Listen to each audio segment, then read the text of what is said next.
Hello everyone, today again I am here with a neat video. In this video we'll talk about the subject wise bifurcation and subject wise weightage and an analysis of physics, chemistry and biology for your NEET exam. We'll be talking about all the three subjects and what is the general, an average or after studying maximum NEET papers, what is an average weightage and average subject wise important topics of the different subjects. I'll be making separate videos for year wise analysis also, but here it's a general one, so please watch the video till the end. Please subscribe if you have not subscribed. Please share the channel so that maximum people can benefit out of it. We'll start with physics. Physics is the most difficult portion from your NEET exam. What makes it difficult? The different calculations. You have to calculate multiple things. You have to calculate. You have to find out different variables. Numericals are to be done. So that makes it thoda sa time consuming and thoda sa difficult. Most of the weightage of physics is from the chapter or the portion mechanics, and approximately 10 to 12 questions from electrodynamics. So these are the two main portions, mechanics and electrodynamics, which you need to focus on from physics. A tip from my side, please write the formulas somewhere and keep them in front of you so that you can go through them again and again. So which will help you increase your memory for the formulas. Then we have the next subject, that is chemistry. Obviously the difficulty level thoda sa goes down in chemistry when we talk about chemistry, because we don't have calculations here.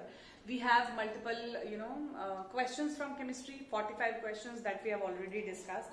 Applicative questions are more from chemistry. You get more of applicative questions from this portion of chemistry, which makes it thoda sa the difficulty level is average, but yes, of course, thoda sa more than biology. Weightage to organic chemistry is more as compared to inorganic chemistry. If we talk about the difference between organic and inorganic, so the questions from organic chemistry are more.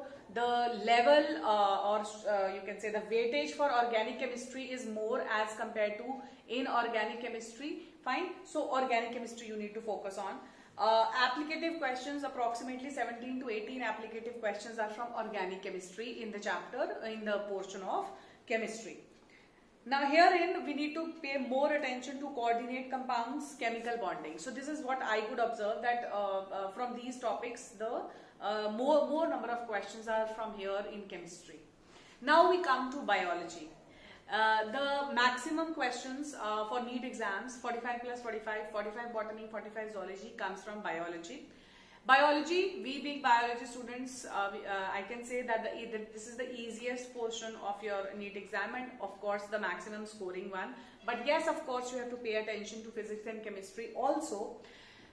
For biology, NCERT plays a very important role. The important topics, important highlighted words and pointers, these are very important from NCERT, which you need to focus on when you are studying biology. Human physiology has highest weightage and genetics. So human physiology and genetics you need to focus on when you are preparing for your NEET exams. The chapters, both the chapters, they cover approximately 30 questions. If I talk about human physiology and genetics, so both the chapters will be covering approximately 30 questions in your NEET exams. So these are the most important topics from all the three subjects, physics, chemistry, biology, from physics, mechanics and electrodynamics, from chemistry, organic chemistry, and from biology, human physiology and genetics. So it is an overall overview of all the three subjects, the important topics from all the three, which you need to focus on for your NEET exam. In our next video, further videos, we'll be talking about year-wise analysis also. We'll take up maybe previous 2-3 years, and I'll give you an analysis which will give you an idea that which topics you need to focus on. Plus, I'll also be making, because 12th board is approaching, so I'll also be making a video on the important topics which you need to work on for your 12th board exam, so that you do a proper revision of those topics and get good marks. So keep watching and subscribe and liking and sharing. Thank you.